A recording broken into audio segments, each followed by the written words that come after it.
दोस्तों, आप सभी का स्वागत है आपके अपने YouTube चैनल अकाउंट ट्यूटोरियल में। हम लोग आज देखने वाले हैं ट्रिग्नोमेट्री यानी कि त्रिकोणमिति को।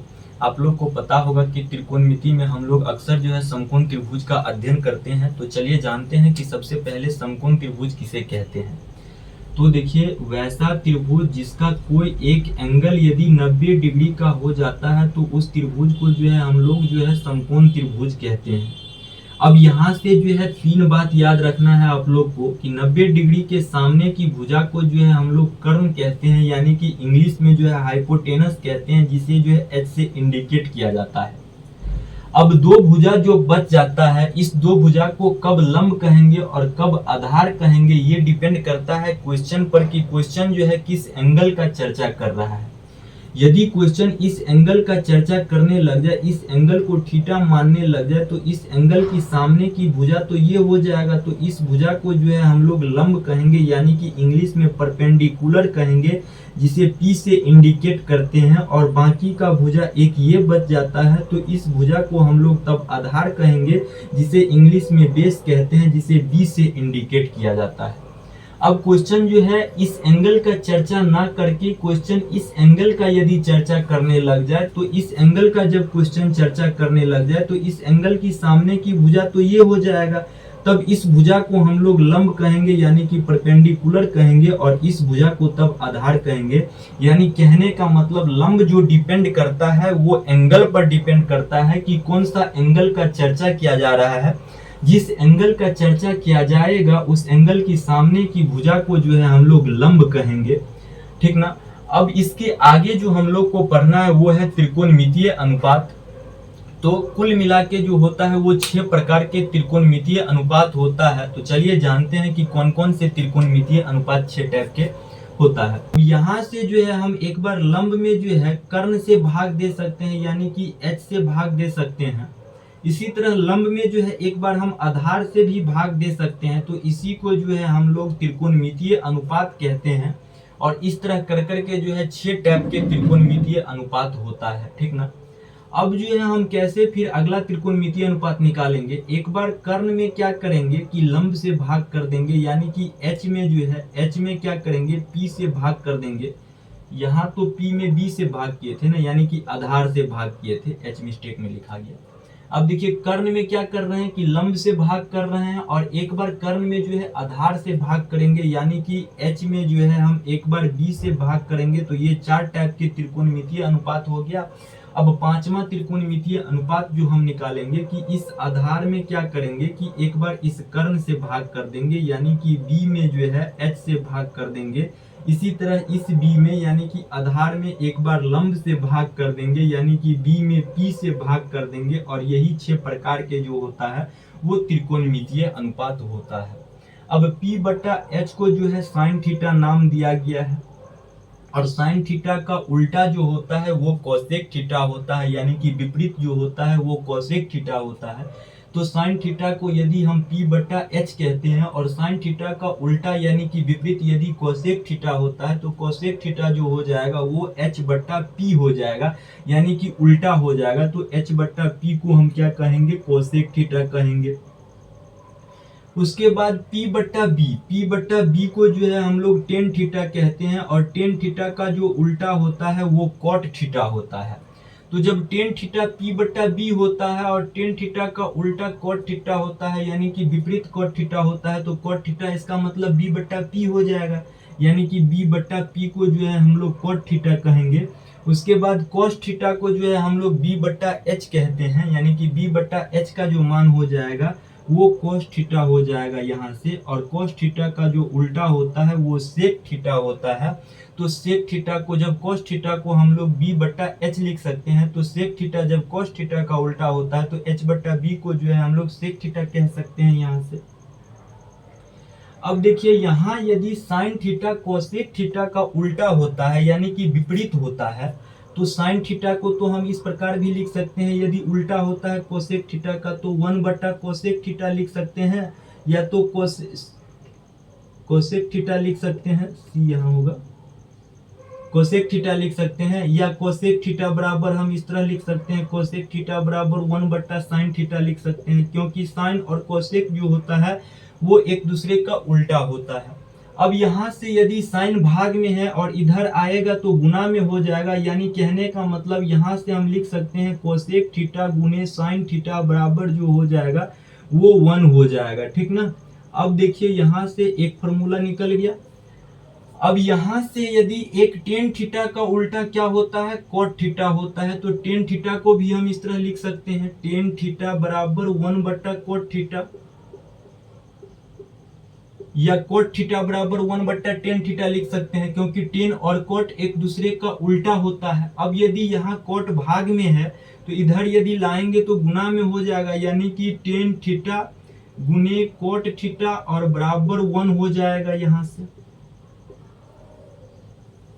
उसके बाद जो होता क्या है कि कोस थीटा और सेक थीटा एक दूसरे का उल्टा होता है, तो कोस थीटा को भी हम इस तरह लिख सकते हैं, कोस थीटा बराबर 1 जो सेक थीटा लिख सकते हैं, या तो सेक थीटा को 1/कोस थीटा लिख सकते हैं। तो अब यदि सेक थीटा भाग के रूप में है और इधर आएगा तो गुना के रूप में हो जाएगा, यानी कि कोस थीटा गुने सेक थीटा बराबर जो हो जाएगा वो 1 हो जाएगा। यानी कहने का मतलब यहाँ साइन थीटा कोसेक थीटा का उल्टा था, टेन थीटा कोट थीटा का उल्टा था, और कोस थीटा सेक थीटा का उल्टा था। और जब साइन थीटा कोसेक थीटा का उल्टा होगा तो साइन थीटा को हम इस तरह लिख सकते हैं, और ये कोसेक थीटा यदि इधर आ जाता है साइन थीटा के रूप में, भाग के रूप में था, और इधर यदि गुना के रूप में आता है तो साइन थीटा गुने कोसेक थीटा हो जाएगा। इसी तरह टेन थीटा गुने कोट थीटा बराबर 1 हो जाएगा, यानी इसी तरह जो है कोस थीटा गुने सेक थीटा बराबर जो है वो 1 हो जाएगा, ठीक ना। अब देखिए इसके आगे जो है हम लोग को पढ़ना है कि यदि इन तीनों भुजा में से किसी दो भुजा का मान दे के एक भुजा का यदि मान पूछ ले तब हम उस भुजा का मान कैसे निकालेंगे, तो इसके लिए हम लोग को जो है पाइथागोरस थ्योरम पढ़ना पड़ेगा, यानी कि ट्रिपलेट नंबर को पढ़ना पड़ेगा। तो चलिए जानते हैं कि पाइथागोरस थ्योरम क्या होता है। तो पाइथागोरस थ्योरम के अनुसार जो है कर्ण समकोण त्रिभुज की सबसे बड़ी भुजा होती है, सबसे पहली बात। अब पाइथागोरस थ्योरम के अनुसार यदि हम कर्ण का वर्ग कर देते हैं तो बाकी दोनों भुजा के वर्ग का बराबर हो जाएगा कर्ण का वर्ग, यानी कि कर्ण के वर्ग के बराबर लंब का वर्ग प्लस आधार का वर्ग हो जाएगा। इसी को जो है हम लोग पाइथागोरस थ्योरम कहते हैं। और इस पाइथागोरस थ्योरम को जो भी 3 अंक सेटिस्फाइड करता है वो समकोण त्रिभुज का जो है भुजा कहलाने लग जाता है। जैसा कि 3, 4 और 5 जो है, अब यदि 5 का हम स्क्वायर यहाँ करते हैं तो 25 हो जाएगा, और 4 का वर्ग करेंगे तो कितना हो जाएगा 16 हो जाएगा, और 3 का वर्ग करेंगे तो 9 हो जाएगा, और इसी तरह 16 और 9 को यदि ऐड कर देते हैं तो कितना 25 हो जाता है, यानी कि 25 बराबर 25 हो जाता है। तो कहने का मतलब इस पाइथागोरस थ्योरम को सेटिस्फाइड कर रहा है 3, 4, 5, यानी कि 3, 4, 5 जो हो जाएगा ये समकोण त्रिभुज की भुजा हो जाएगा। अब यदि 3, 4, 5 समकोण त्रिभुज का भुजा हो जाता है तो इसी भुजा से हम कई सारे भुजा का निर्माण कर सकते हैं गुना कर करके। जैसा कि यदि 3 में 2 गुना 3 का यदि कर दें तो 6 होता है, इसी तरह 4 का भी 2 गुना 8 करेंगे, 5 का भी 2 गुना 10 हो जाएगा, यानी 6, 8, 10 भी जो होगा ये भी समकोण त्रिभुज का भुजा होगा। अब 6 का यदि हम 2 गुना कर दें तो 12, 8 का 2 गुना कर दें तो 24, और 10 का 2 गुना कर दें तो 20 हो जाएगा। 12, 24, 20 भी ये भी एक समकोण त्रिभुज का ही भुजा होगा, यानी कि ट्रिपलेट नंबर होगा। अब यदि हम 3 का 3 गुना कर दें यानी कि 9 कर दें, और 4 का 3 गुना कर दें तो 12 हो जाएगा, और 5 का 3 गुना कर देंगे तो 15 हो जाएगा, यानी कि 9, 12, 15 भी ये भी एक ट्रिपलेट नंबर होगा, यानी कि समकोण त्रिभुज का भुजा होगा। कहने का मतलब यदि हमें एक कोई समकोण त्रिभुज यानी कि ट्रिपलेट नंबर, कोई एक ट्रिपलेट नंबर यदि हमें याद रहता है तो उस ट्रिपलेट नंबर से जो है हम कई सारे ट्रिपलेट नंबर का निर्माण कर सकते हैं गुना कर करके। तो इसमें मेन ट्रिपलेट नंबर जो था वो 3, 4, 5 था। अब मेन ट्रिपलेट नंबर यदि हम याद रखते हैं तो क्वेश्चन बनाने में जो होता है वो काफी इजी हो जाएगा, यानी कि हमारा कैलकुलेशन जो हो जाएगा वो काफी इजी हो जाएगा। तो एक तो मेन ट्रिपलेट नंबर 3, 4, 5 था। अब यदि ट्रिपलेट नंबर याद रखना चाहे तो 5, 12 और 13 हो जाएगा, इसमें भी गुना कर करके आगे पीछे गुना कर करके जो है ट्रिपलेट नंबर का निर्माण कर सकते हैं। इसी तरह एक ट्रिपलेट नंबर 8, 15 और 17 होता है। इसी तरह एक और ट्रिपलेट नंबर होता है 9, 40 और 41। अब इन सभी ट्रिपलेट नंबर से गुना कर करके हम कई सारे ट्रिपलेट नंबर का निर्माण कर सकते हैं, और ये ट्रिपलेट नंबर सब जो है मेन ट्रिपलेट नंबर है, ठीक ना। अब आगे जहां जो ट्रिपलेट नंबर का जरूरत पड़ेगा उस ट्रिपलेट नंबर को हम वहां जो है यूज करेंगे, ठीक ना। तो चलिए देखते हैं अब इस फॉर्मूला पे जो है एग्जाम में सवाल कैसे पूछा जाता है और किस तरह से हम जो है क्वेश्चन को जो है बनाएंगे, ठीक ना। तो चलिए देखते हैं पहला क्वेश्चन से। पहला क्वेश्चन है, यदि कोसेक थीटा बराबर 13/12 है, कोसेक थीटा का जो वैल्यू दिया गया है वो 13/12 दिया गया है, तो हमसे sine theta plus cos theta minus tan theta का जो है मान पूछा जा रहा है। अब देखिए सबसे पहले हम क्या करेंगे कि एक समकोण त्रिभुज बनाएंगे। अब यदि हम समकोण त्रिभुज बनाने के बाद क्या करेंगे कि कोसेक थीटा का फॉर्मूला क्या होता था, साइन थीटा का ये उल्टा होता था, और साइन थीटा का जो फॉर्मूला होता है वो P/H होता है, और ये साइन थीटा का फॉर्मूला होता है, और साइन थीटा का उल्टा जो है कोसेक थीटा होता है। तो इसे यदि उल्टा कर दे यानी कि H/P लिख दे तो ये कोसेक थीटा का फॉर्मूला हो जाएगा, यानी कि H/P हो जाएगा कोसेक थीटा का मान।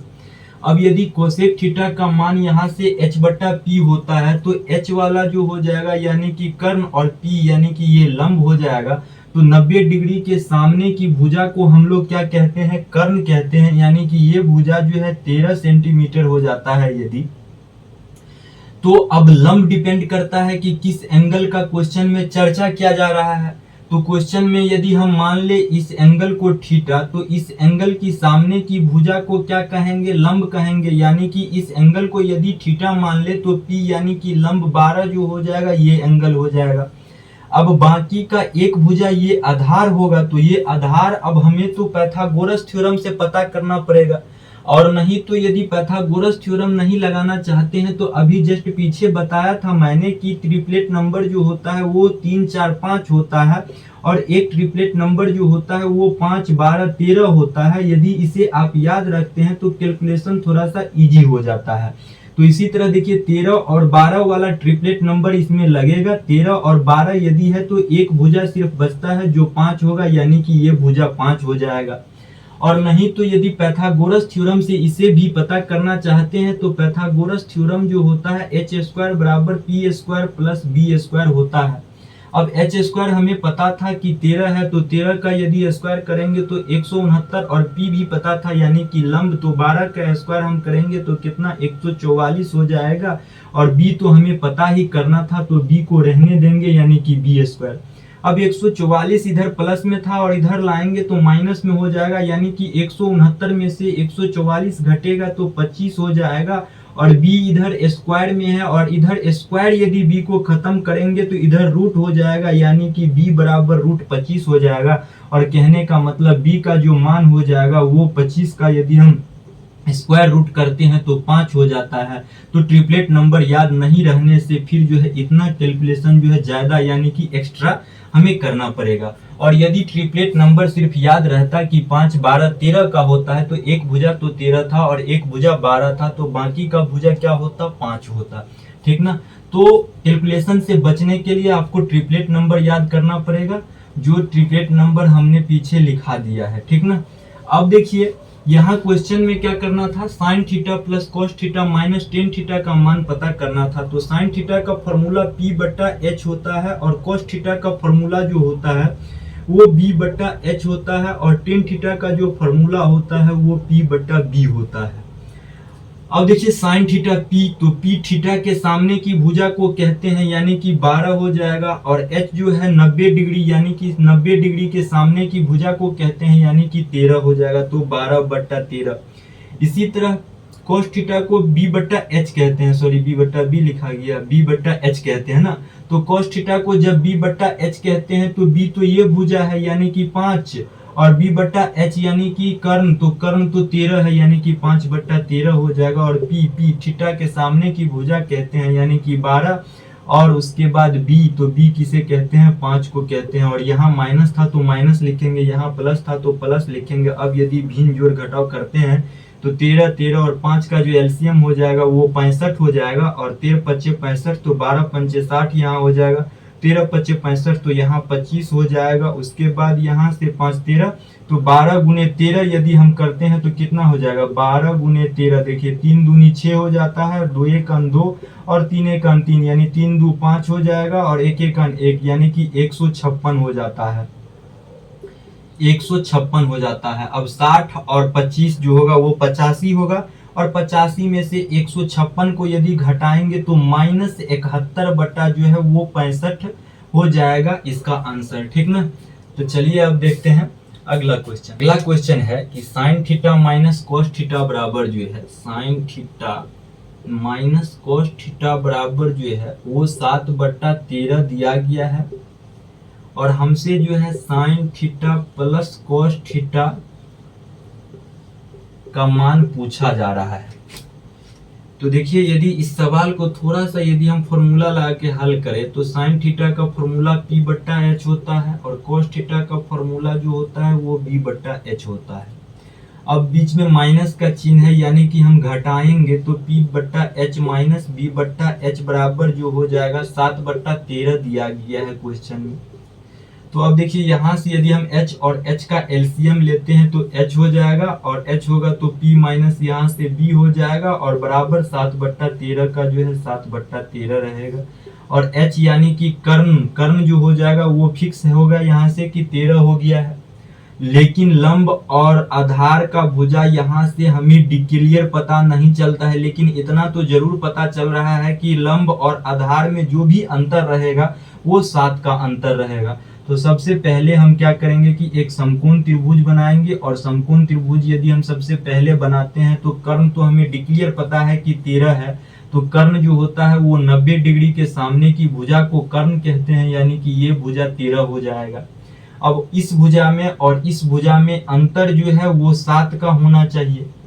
तो अब हमें यदि ट्रिपलेट पता है तो हम आसानी से इन दोनों भुजा का मान पता कर लेंगे, यानी कि 13 वाला ट्रिपलेट कौन सा है, 5 12 और 13 है, यानी कि 13 वाला ट्रिपलेट 5 12 और 13 है। कहने का मतलब 13 तो ये कर्ण हो जाएगा, और 5 और 12 बाकी का 2 भुजा बच रहा है, तो इन दोनों भुजा में चेक करेंगे कि अंतर 7 का है या नहीं। तो 12 और 5 में तो अंतर 7 का है, यानी कि यही ट्रिपलेट लगेगा। अब यदि ये ट्रिपलेट लगेगा तो अब यदि इसे हम थीटा मानते हैं तो इसके सामने लंब कहलाएगा, और लंब यानी कि 12 हो जाएगा, और आधार जो है ये 5 हो जाएगा, ठीक ना। तो अब हमें तो यहाँ से तीनों भुजा का मान पता चल गया, लंब का भी, आधार का भी, कर्ण का भी।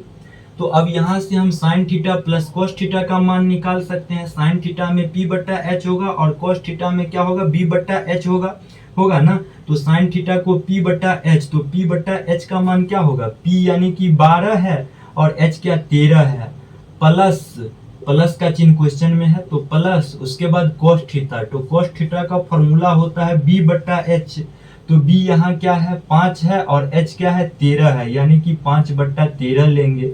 उसके बाद 13 और 13 का जो एलसीएम हो जाएगा वो 13 होगा, और 12 और 5 कितना 17 होगा, यानी कि sine theta plus cos theta का जो मान होगा वो 17/13 हो जाएगा, ठीक ना। तो चलिए देखते हैं अब तीसरा नंबर क्वेश्चन क्या है। तीसरा नंबर क्वेश्चन है कि साइन 43 डिग्री का जो मान है वो दिया गया है क्वेश्चन में। साइन 43 डिग्री का मान तो कितना दिया गया है, x/√x² प्लस y² दिया गया है, और हमसे जो है cot 47 डिग्री का मान जो है पूछा जा रहा है।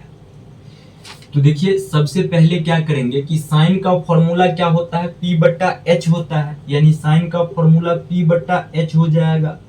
तो कहने का मतलब √x² प्लस y² तो कर्ण हो जाएगा, और x जो होगा वो लंब हो जाएगा। तो सबसे पहले हम एक समकोण त्रिभुज बनाएंगे, और समकोण त्रिभुज बनाएंगे तो ये 90 डिग्री होगा, और 90 डिग्री की सामने की भुजा जो होगा वो कर्ण हो जाएगा, यानी कि ये कर्ण हो रहा था तो कर्ण का भुजा का मान पता x² प्लस y² हो जाएगा। इसी तरह यदि इसे हम 43 डिग्री मान लेते हैं, जस्ट पीछे मैंने अभी बताया था कि जिस एंगल का क्वेश्चन में चर्चा करेगा उस एंगल की सामने की भुजा को लंब कहेंगे।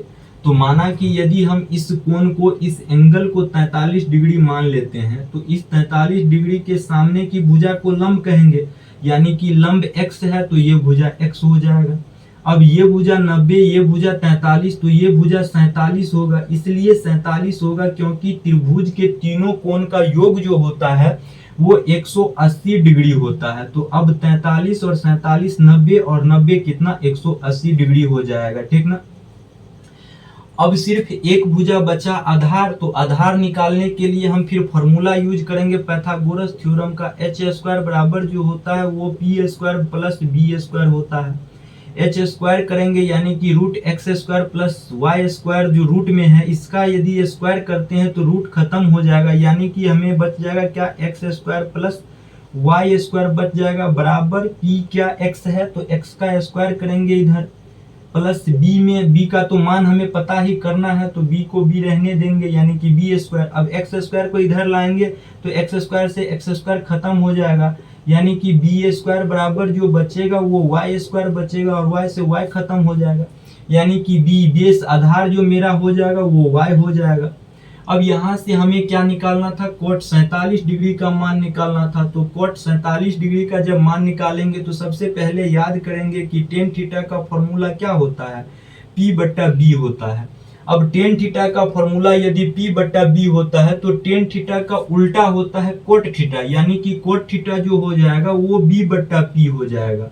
तो अब यदि कोट थीटा B बट्टा पी होगा तो यहाँ देखिए क्वेश्चन में 47 डिग्री का चर्चा कर रहा है और यहाँ 43 डिग्री का चर्चा कर रहा था। अब यदि यहाँ 47 डिग्री का चर्चा कर रहा है तो 47 डिग्री का तो कोण ये है, तो इस कोण की सामने वाली भुजा जो है इसके लिए लंब होगा, यानी कि जिस कोण का चर्चा करेगा उस कोण के सामने वाला भुजा लंब कहलाएगा। यानी 47 का चर्चा कर रहा है तो 47 के सामने वाली भुजा y है, यानी कि यहाँ y जो होगा वो लंब होगा, यानी कि बट्टे में y लिखाएगा और ऊपर में b, यानी कि आधार हो जाएगा ये बाकी का भुजा, ठीक ना। और कर्ण तो फिक्स रहता है कि वो 90 के सामने है, ठीक ना। सिर्फ लंब और आधार चेंज होता है और लंब डिपेंड करता है कोण पे, यानी कि एंगल पे। तो यहाँ कोट 47 था, यानी कि 47 का चर्चा कर रहा था, तो 47 के सामने वाली भुजा लंब कहलाता, यानी कि y जो है लंब कहलाएगा और जो बच रहा है ये आधार कहलाएगा, यानी x जो है ये आधार कहलाएगा। तो कहने का मतलब कोट 47 डिग्री का जो मान हो जाएगा वो x बट्टा y हो जाएगा, ठीक ना। तो चलिए देखते हैं अगला क्वेश्चन। अगला क्वेश्चन क्या है कि टेन थीटा बराबर जो है वो P बट्टा Q दिया गया है। टेन थीटा बराबर क्या दिया गया है, P बट्टा Q दिया गया है। उसके बाद हमसे जो है P sec theta minus Q cosec theta बट्टा P sec theta plus Q cosec theta का जो मान है हमसे पूछा जा रहा है, ठीक ना। तो देखिए यहाँ से हम जो है टेन थीटा का फॉर्मूला होता है P बट्टा बी, यानी कि लंब बट्टा आधार, और कर्ण का मान पता करके जो है यहाँ हम यदि पुट करते हैं तो सवाल बनाने में कैलकुलेशन जो है उसका थोड़ा सा लेंदी हो जाएगा। तो उस लेंदी से बचने के लिए क्या करेंगे कि यहाँ टेन थीटा का मान दिया गया है तो यहाँ भी टेन थीटा में ही कन्वर्ट करने का इसे भी प्रयास करेंगे। तो इसे टेन थीटा में कैसे कन्वर्ट करेंगे कि देखिए सेक थीटा का फॉर्मूला क्या होता है कि सेक और कॉस जो होता है वो एक दूसरे का उल्टा होता है, अभी जस्ट मैंने पीछे बताया था। अब यदि सेक और कॉस जो होता है एक दूसरे का उल्टा होता है तो हम सेक थीटा को इस तरह लिख सकते हैं, सेक थीटा बराबर 1 बट्टा कॉस थीटा, क्योंकि सेक और कॉस एक दूसरे का उल्टा होता है। तो इस सेक के जगह हम इस तरह लिख सकते हैं P बट्टा कॉस थीटा। अब माइनस में कॉस किसका उल्टा होता है, साइन का उल्टा होता है, तो कोसेक किसका उल्टा होता है, साइन का उल्टा होता है। तो कोसेक थीटा जब साइन थीटा का उल्टा होता है तो इसे हम लिख सकते हैं इस तरह, कोसेक थीटा कोसेक थीटा बराबर 1 बट्टा साइन थीटा। तो हम कोसेक थीटा के जगह क्या लिख सकते हैं, 1 बट्टा साइन थीटा, यानी कि Q बट्टा साइन थीटा यहाँ हम लिख सकते हैं ना। और बट्टा तो था पहले से तो बट्टा लिखेंगे। उसके बाद देखिए यहाँ P सेक थीटा है तो सेक थीटा क्या है लिखेंगे, सेक थीटा को P बट्टा कॉस थीटा लिखेंगे। उसके बाद प्लस का चिन्ह है तो प्लस का चिन्ह, और क्यू कोसेक थीटा है तो कोसेक थीटा की जगह हम 1/sin थीटा लिखेंगे। और ऐसा इसलिए लिखते हैं क्योंकि ये एक तरह का फॉर्मूला होता है, या आप कह लीजिए कोसेक साइन का उल्टा है या साइन कोसेक का उल्टा है। तो यहाँ हम क्या लिखेंगे, साइन लिखेंगे। अब इसमें हम कौन त्रिकोणमितीय से हम भाग करें या गुना करें कि टेन थीटा के रूप में कन्वर्ट हो जाए। तो देखिए, यदि हम यहाँ टेन थीटा का फॉर्मूला एक क्या होता है, सबसे पहले जान लीजिए कि टेन थीटा का फॉर्मूला एक होता है साइन थीटा बट्टा कोस थीटा, ठीक ना। और कोस थीटा का एक फॉर्मूला होता है, सॉरी कोस नहीं, कोट थीटा का एक फॉर्मूला होता है कि कोस थीटा बट्टा साइन थीटा, ठीक ना। यानी टेन थीटा का फॉर्मूला होता है साइन थीटा बट्टा कोस थीटा। तो यहाँ हम इसका मतलब साइन से यदि गुना कर देते हैं ऊपर में साइन से और यहाँ भी साइन से, तो यहाँ साइन थीटा बट्टा कोस थीटा हो जाएगा जो टेन थीटा कहलाएगा। और यहाँ से साइन थीटा का साइन थीटा खत्म हो जाएगा, यानी कि इधर हम साइन थीटा से गुना करेंगे और यहाँ भी हम साइन थीटा से गुना करेंगे। अब यदि हम ऊपर में साइन थीटा से दोनों जगह गुना करते हैं तो नीचा में भी साइन थीटा से गुना करेंगे, तब तो ये पहले की तरह संतुलित रहेगा। अब यदि हम नीचा में नहीं करते हैं ना साइन थीटा से गुना, तो ये संतुलित नहीं रहेगा। मैथ्स के रूल के अनुसार जो है ये गलत हो जाएगा, ठीक ना। तो उस गलती से बचने के लिए हम क्या करेंगे कि नीचा में भी साइन थीटा का गुना करेंगे और यहाँ भी साइन थीटा का गुना करेंगे। अब देखिए, साइन थीटा यहाँ से कॉमन लेके और साइन थीटा यहाँ से कॉमन लेके काट देंगे, यानी कि कोई फर्क नहीं पड़ेगा, ठीक ना। अब देखिए, साइन थीटा से साइन थीटा कट जाएगा, साइन थीटा से साइन थीटा कट जाएगा, और यहाँ जो है साइन थीटा इंटू बट्टा कोस थीटा क्या कहलाएगा, टेन थीटा कहलाएगा इस फॉर्मूला से। अब यदि टेन थीटा कहलाता है यानी कि पी टेन थीटा हो जाएगा, यहाँ इतना को हम लिख सकते हैं ना, पी टेन थीटा। अब यदि इसे पी टेन थीटा तो इसे भी पी टेन थीटा लिख सकते हैं। अब इन दोनों को यदि पी टेन थीटा लिख सकते हैं तो टेन थीटा का मान कितना, पी बाई क्यू है। अब यदि टेन थीटा का मान पी बाई क्यू है तो टेन थीटा के जगह तो पी बाई क्यू रख सकते हैं। तो अब टेन थीटा के जगह हम यदि पी बाई क्यू रखेंगे यहाँ, तो पी गुने पी बाई क्यू क्या हो जाएगा, पी गुने पी यानी पी स्क्वायर बट्टा क्यू हो जाएगा। और यहाँ माइनस पहले से लगा था। अब यदि थोड़ा इसे मिटा दे तो अब देखिए, यहाँ क्या पी स्क्वायर हो जाएगा और बट्टा क्यू हो जाएगा, और माइनस पहले से लगा था और साइन साइन कटा था, लेकिन क्यू तो यहाँ बचा था, यानी कि यहाँ क्यू हो जाएगा। अब नीचा में भी पी टेन थीटा है और टेन थीटा की जगह पी बट्टा क्यू लिखेंगे, यानी कि पी में स्क्वायर हो, पी में गुना हो जाएगा, तो पी गुना हो के पी स्क्वायर प्लस जो हो जाएगा यहाँ क्यू हो जाएगा।